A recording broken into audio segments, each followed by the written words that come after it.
Everyone doing fine? Okay, quick disclaimer. This video is going to be really hard and advanced. Okay, some viewer discretion is advised. Okay, and even those who are participating in this meeting, you have the option to, not participate. Okay, because what we discuss is somewhat advanced, and it's very relevant, but it's quite advanced and not necessarily for everyone. Okay. Okay, with that, let me quickly get started. Did anyone read the paper that I sent? Yes, sir. Comments on the paper? What was your impression? Any comment? Let's actually get started with the statistic. Okay, so this data is from India. Okay, National Family Healthcare Survey. We have data from 1992, 93, right? 1998, 99, and then 2005. Right? We have 3 years of data. What is shown here is under 5 mortality rates. So per 1,000 live births, how many, number of deaths, right? It's below 5. Okay, so this is with respect to, so there is a rate, right? Frequency of occurrence with respect to what? With respect to every 1,000 live births. If you look at data from India, initially there is good news. So this is actually decreasing, right? From 1980s, 88, 89 to 2005, this is decreasing. Mortality under 5, right? That is decreasing. That is very good news. So roughly from 120 per 1,000 live births, it has reduced to slightly above 80. Okay, close to 85. So that's part of the good news. But what it shows us, say now they are looking at okay, well, how much is this mortality rate in different groups of the population?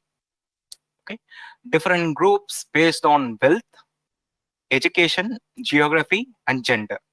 Okay, if you take the wealth, okay, typically they look at they divide it into 5 parts, 5 quintiles, and the rich is the highest quintile, okay, and then poor is the lowest quintile. And in that, an apparent distinction between the mortality rates, right? There is a clear disparity between the poor and the rich. Mortality rate is higher if someone is poorer. Health is an important determinant of health disparity, right? There should be equal access, affordable access to everyone in the country. And then we look at wealth itself is determinant, right? And it makes healthcare, there is a disparity in healthcare.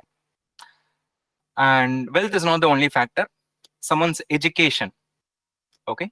So whether someone has done higher studies or not done higher studies, surprisingly, that says, the mortality rate in their family, right, is like drastically higher, okay? Someone hasn't done higher education. Wealth matters. Wealth is a determinant. Education is a determinant.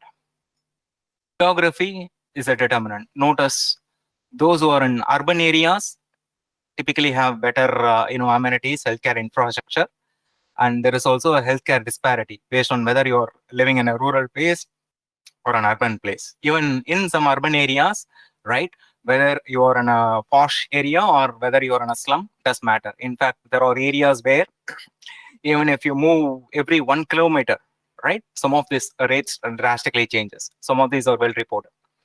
Okay, geography matters. At least gender doesn't seem to matter that much, compared to the other factors shown over here. Okay, so what is one conclusion that we can make looking at this figure? Okay, in 1 or 2 lines, what do you see from this figure? Sir, social factors do affect health inequality in India. Okay, fair. So that's a reasonable, statement justified based on this figure. So social factors do play a role in health inequality, health disparity in India. That's very, very good. Okay. In fact, this is just one among the thousands of other data that I wanted to show you, but I wanted to stop with one. Okay. what is well known is that there are factors outside of one's control that determines healthcare and health disparity. There are known sociological factors, geographical factors, economical factors. All of that, interestingly, have a great impact or a determinant on someone's health and the quality of healthcare that they obtain. Okay, so roughly differences in social factors, we can call that as gradients. Okay, social gradients, economic gradients, or determinants of healthcare disparity. The gradients can be between a developed country and a developing country. Okay, it can be across countries, but not just that. Can be There can be gradients within a country also. We already saw even within India.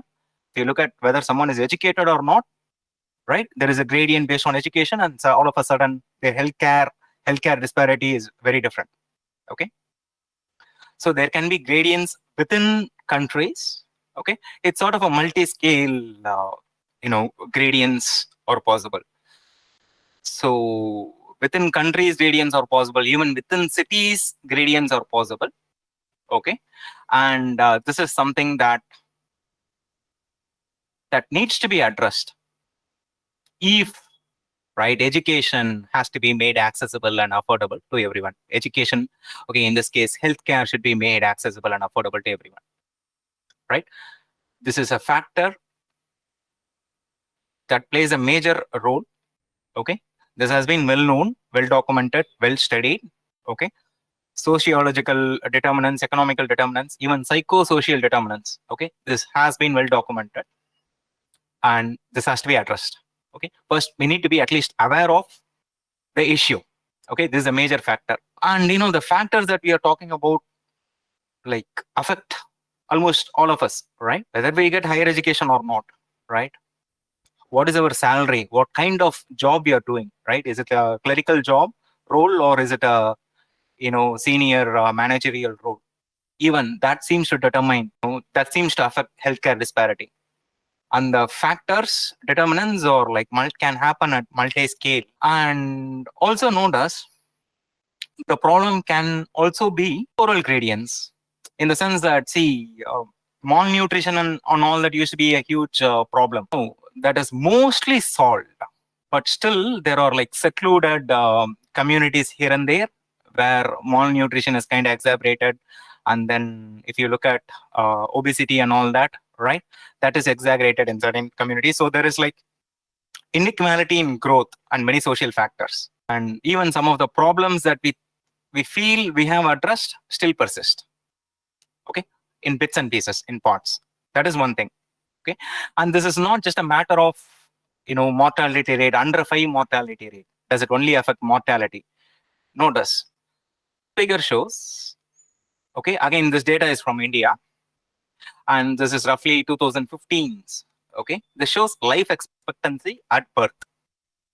This is on an average how much a person is expected to live. Okay, how long is one expected to live? So again, there are apparent trends. There are apparent visible trends. Okay, so for example, here we have like rows corresponding to urban, rural, and overall population. Okay, and then the 3 columns corresponds to male, female, and overall, both male and female, overall population. Okay, and within, if you look at one particular figure, sub-figure, right, what is shown as, again, life expectancy based on how poor or how rich a person is. Okay, so again, the person's wealth is kind of divided into 5. Okay, 5 quintiles. And then we can notice is that even if you look at the males, the richest males, urban males, longer on an average compared to the poorest males in an urban area. Okay, so economy we can clearly see affects life expectancy. For males, it does have an effect. A similar effect, a trend is seen with females. It is also seen in the overall population. We can see the trend in an urban place, in a rural place, and also in an overall population. Under 5 life expectancy is dependent on all the social factors. Okay, or under 5 mortality rate is dependent on all the social factors. Life expectancy is dependent on all this social factors. In fact, one of the well-studied causes of diseases, is it just life expectancy or someone's social condition? It's a direct causal role to play on someone's health. The studies are suggesting psychosocial factors, social factors certainly, economical factors have a causal role. Okay, not just a correlational role. Okay, what we see is there is a clear causal correlational role as far as disparity is concerned, but societal factors also seem to play a causal role in many healthcare disorders. So this has been known, this is well studied, and at this stage, my conclusion is, right, health and wealth should be, birthrights, universal. It should be universally available. It's a basic human right, health as well as wealth. Okay, any of you, some of you might be romanticizing like being poor and all that, but no, one has to be healthy, one also needs to be wealthy. Okay, there is nothing wrong about being wealthy. That is one thing. Okay, and also there is a saying, right, health is wealth. It kind of applies very well to the scenario that we are discussing. This is what in fact what this was kind of a summary of what was there in this article that I shared, right? Healthcare challenge of an unequal world, right? In fact, some of you said you read this article. The idea is, notice, Aldous Huxley, right, very nice writer. He had this fictional world, Brave New World, where there were different classes of people, and alphas and betas were allowed to develop normally. Gammas, deltas, epsilons were treated with chemicals to arrest their development, intellectually, physically, progressively more affected from gamma to epsilon, right? Interestingly, the world that we are living in has many analogs and similarities to this fictional world that someone imagined long back. That is how important, significant the issue that we are dealing with. And this is a short article, 2.5 page article. If you want to know more about this, you could go read this article. But if you want to dwell deeper, Michael Marmont has also written a book called The Health Gap. Okay, you could go read it. But doing a book review, reading a book is not, there isn't a lot that is actionable for us. So I'm not going to do that. But to give you some context, at least some pointers, there is a very good book to read. Okay, and in fact, one of the eminent pathologists, okay, by the name Virchow, okay, many studies in blood coagulation and mechanisms of blood coagulation and all that. At least the starting point is based on the work that Virchow did. He was one of the first to actually look at economical and social aspects of health, studying spread of cholera and typhoid, right? Noticed all of a sudden, right, economical factors and all of that. Okay, not just the healthcare that one obtains at a hospital, right, at a medical facility, that matters, but the causes, even for infectious diseases, right, there are societal economic factors. It started out with Virchow, and then there was a Canadian doctor who wrote a nice article about a community in Innu community in Canada. Okay, and from there on, I think right now one of the classical works is this book by Michael Marmont, The Health Gap, which kind of gives you this perspective with sound evidence. Okay, this book was written long back, all this based on vital studies and all that. Okay, this was written a couple of decades back. Problem is, what do we do about it, right? So there is a lot of work going on from political fronts, right? World Health Organization has done a lot of work regarding, removing this healthcare disparity, right? Many actionable things, many policy changes, and all of that need to happen. But these things are not in our immediate control, right? First, if you say if you're really passionate about this, you could go do a course on epidemiology and then, you know, contribute to this study further, right?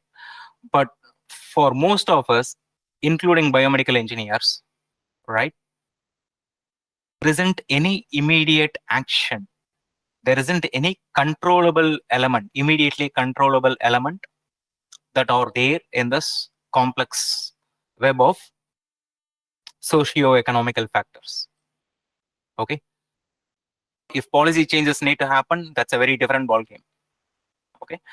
But having said that, the reason I wanted to have this conversation is I wanted to show you, this is what is going on, and there is something that we could do, at least about ourselves. All of us could do something about our health. Okay.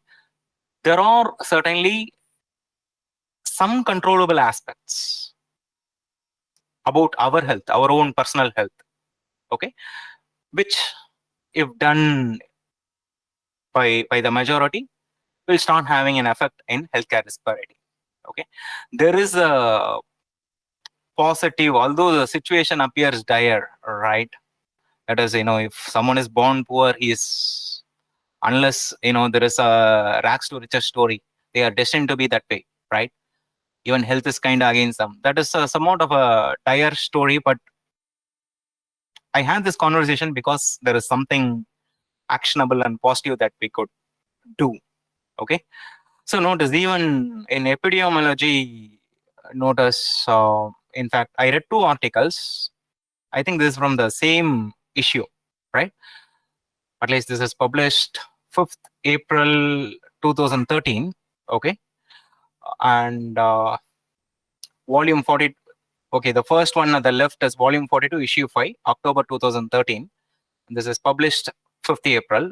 But this is also volume 45, issue 5, October 2013. But this is published on 6th August. In fact, there was a clear difference of opinions in these two articles. Good thing is that we have nice journals that are encouraging different perspectives. But the thing is, hey, jumping the gun, you shouldn't there are still things to be studied and decided before we take appropriate action, right? Perhaps CVD affects not just the economically poor, right? People who are living in slum areas, they are not just prone to having hypertension and eventually cardiovascular disorders, right? But obesity, people who are prone to obesity, they are actually economically doing very well. And this inequity based on economy should be addressed accordingly, right? That is a line of thought in the paper on the left. But the line of thought in the paper on the right? The perspective is very different, right?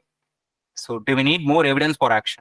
That is, poverty is well correlated to cardiovascular diseases. Do we need more evidence to do something about it? So the point is, even if you say we do a master's in public health or master's in epidemiology, whatever it is, right? Actual changes are still far away from the studies that doing. There is progress, but that progress, the world that we want to get to, the future that we want to get to, is still reasonably far away. Given all practical difficulties in from collecting data to interpreting data, right? So this is challenging. This line of thought is challenging, okay, and it takes a lot of time. But let me look at this from a very different perspective, okay? So I have a question for all of you. Pick disorders related to systemic chronic inflammation. I have a couple of disorders listed down. Just whatever you think is related to that, multiple select, right? Pick it. You don't have to necessarily type it in the chat. Just feel, hey, likely this is possibly correlated to inflammation. This is possibly correlated to inflammation. At least pick the diseases that you think are possibly correlated to inflammation. Just do it in your mind if you're hesitant to type it out. I'll give you a few seconds, 30 seconds. At least, these are not our immunology disorders, right? Fairly. So this is okay. Cardiovascular disorders, metabolic syndromes. Most of you know type 2 diabetes at least, right? This is the NAFLD, non-alcoholic fatty liver disease. This is a disorder. Okay. Then you have depression, cancer, neurodegenerative disorders. Neurodegenerative. I think that is reasonably self-explanatory. So even before we get into these disorders, right? Systemic chronic inflammation. So inflammation, typically this is a response of your body's response to injury or invasion or a change in local physiology, let's say. The moment that inflammation is chronic, that is happens for a long term, okay? And typically if it is chronic and if it's inflammation, that's also systemic, that is doesn't target one aspect of the body, typically targets many aspects of the body, okay? Often this goes by the name stress. Okay, so you could roughly say pick disorders related to stress. I'm not even saying that are caused due to stress, but they are kind of correlated to stress. I think most of you at least have some diseases in mind. Some of you did answer that. Surprises of this are related to systemic chronic inflammation, which we typically call it as stress.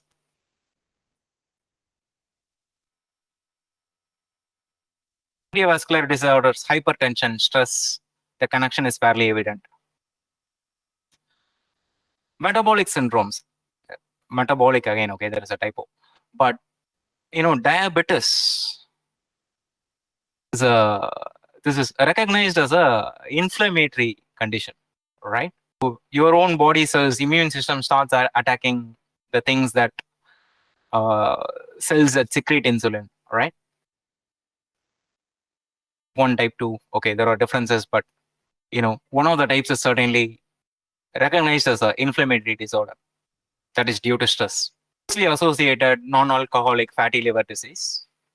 Okay, depression, interestingly, is also related to stress. Cancer. I wonder if there is a chronic stressor in the body, environmental, social. There is a chronic stressor in the body. Typically, the current understanding is the mutation rates are high, and some of the mutations lead to cancer, right?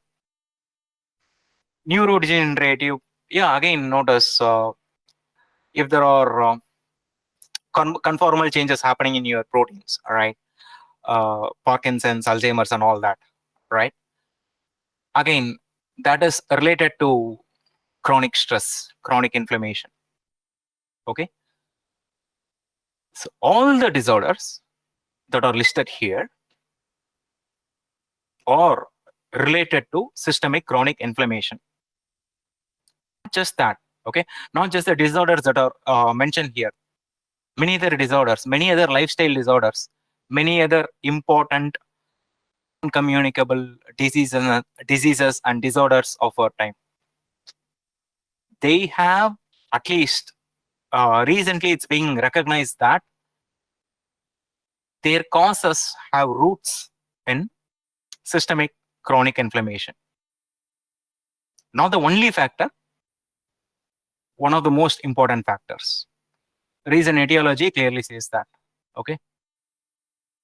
In fact, it doesn't have to be systemic chronic inflammation. As far as it's chronic and it's inflammation, eventually it gets systemic. Okay. So if you don't have to take my word for that, okay, I think there is a paper on Nature Medicine, chronic inflammation and the etiology of disease across the lifespan. So where the idea is, okay, although intermittent increases in inflammation are critical, that is, okay, there is this distinction between eustress and distress, right?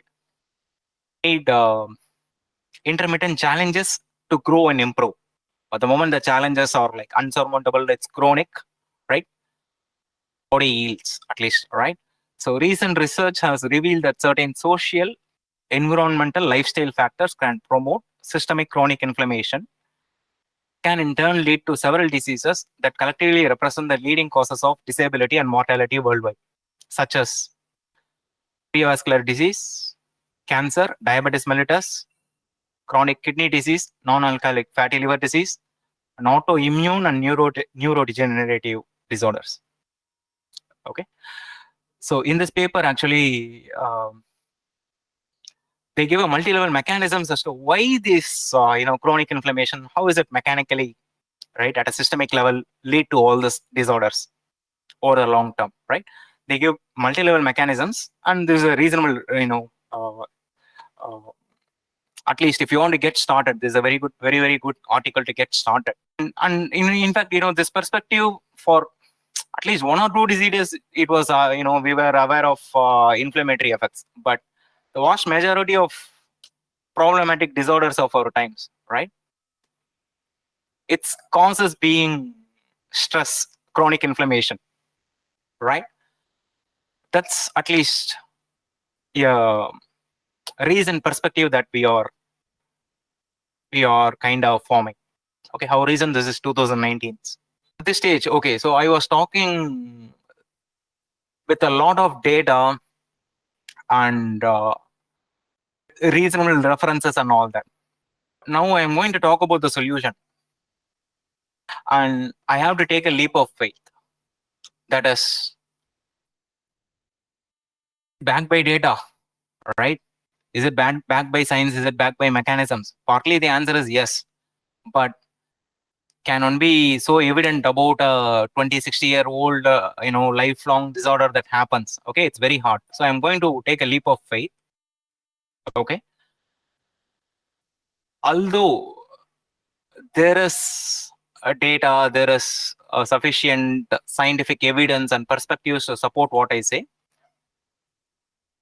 Okay, I'm going to say, okay, I'm not going to show the evidence, but I'm going to say what I'm going to say. Okay, the first thing is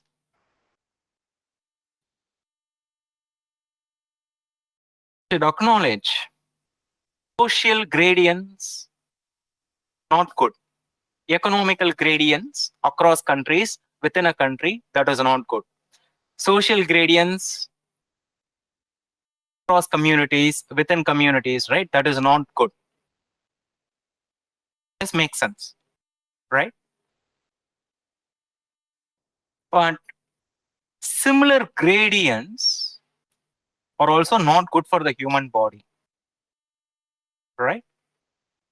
For example, cancer is one part of the human body, like growing uncontrollably and getting all the nutrients, while some other party, some other part of the body is getting affected, right? That is not good, right? So human body physiology can also be seen in terms of gradients and disparities. Typically, in an unhealthy body, functional disparities, there are a lot of functional disparities.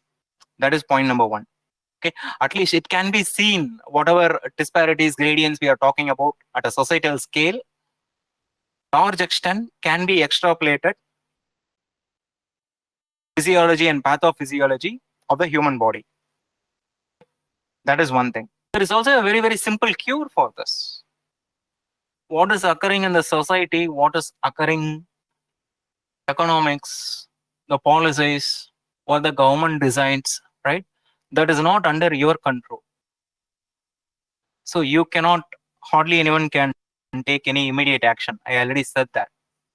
But chronic inflammation is a root cause of all these disorders within the body, right? There are social factors, environmental factors, lifestyle factors. But due to any of those factors, body gets inflamed. Okay. Anything you could do to reduce your stress can negate the effects of inflammation. If inflammation stress is the villain, what you do to reduce stress will easily save you.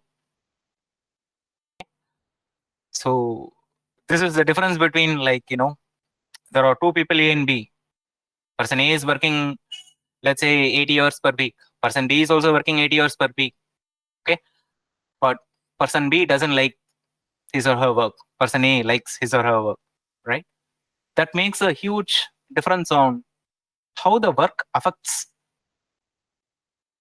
or how the work affects, stresses their body. Doing something that one likes, to start with, that is something. But this is also a problem that is cannot be dealt with head on. Typical reactions to the problem end up fueling the problem, right? This is some knowledge that the moment you know about it, typically this disparity, this distress, causes distress, right? And anger is a typical reaction. Increases in heart rates, hypertension is a typical reaction, right? And then we have greed on the other side, right? So the problem that you are facing, it's hard to, head-on collisions are futile. Hard to deal with it. In fact, if you react to it, the problem only, hypertension only gets worse. The heart rate only increases. If you react to it in a natural, instinctive way, right? Instead, one is mindful. If one is calm and composed, one is aware of this issue, okay? But in an equanimous way, works towards improving his wealth as well as his health, right? Being mindful, for example, is known to reduce a lot of stress, okay? That is something that is under your control. Breathing exercises, again, there are a lot of studies which clearly say, okay, and the studies are not just like, HRV level, one aspect. This has been seen from multiple levels in the human body, from genes, telomere lengths, to stress trigger signaling pathways, NFKB, and things like that.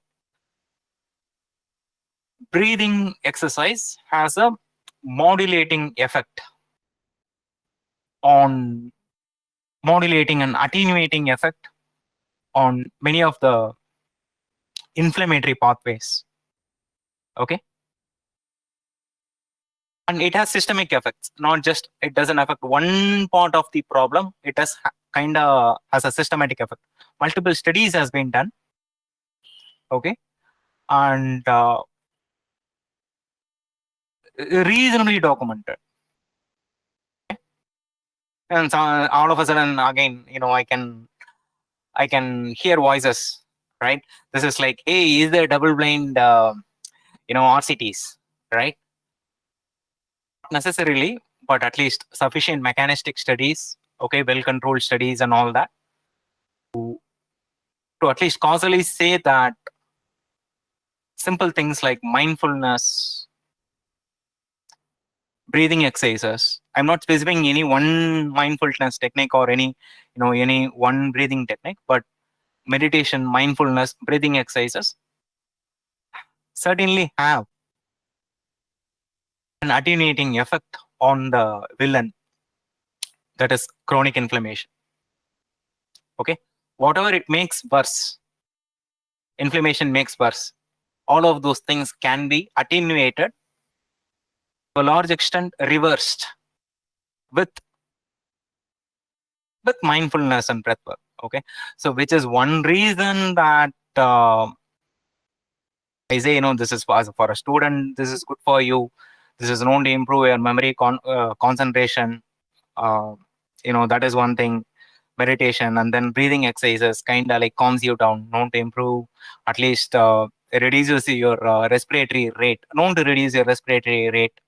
Okay, not just while you're breathing, but outside of your, the exercise window. As far as it's regular, okay, it does have an effect, at least known to have an effect, which is why I kind of prescribe it. But this is the world that we live in. There are socio-economical gradients. Many of those are not under our direct control.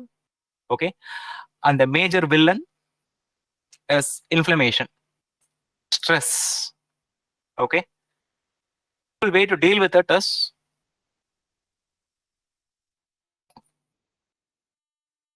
not the simple way. In fact, the only way to deal with it without fueling that villain, fueling that fire, is to be calm and composed. Okay, being mindful, being aware of the problem. Okay, and mindfulness, meditation, breathing is highly suggested.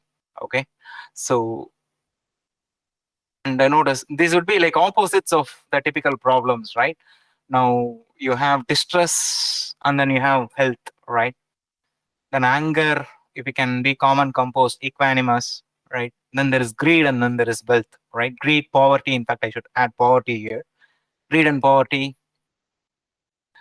Greed and poverty are not kind of like opposites, right? But greed, poverty are antonyms to wealth, right? So greed is an antonym for wealth. Poverty is also an antonym for wealth, right? At the end of the day, greed is a cause of issues with wealth, right? So be aware of this. And so at this stage, again, let me pause and ask, it makes sense. Two things. Be aware of this, that inflammation is one of the major causes of many of the common problems of our lifetime, right? Of our, contemporary healthcare problems. These are not, again, minor problems. At least did you get to learn something new? Point number one. Does it make sense why I say, why I appear to be like old school and, teaching biomedical engineering? Why do I prescribe pseudoscientific pranayama and all that? Does it make sense? Yes, sir. Yeah. See, again, I'm telling you, right? If the problem is such that, this is the typical. If I have to use mythology and analogy, there's a character in Ramayana. Okay, named Wali.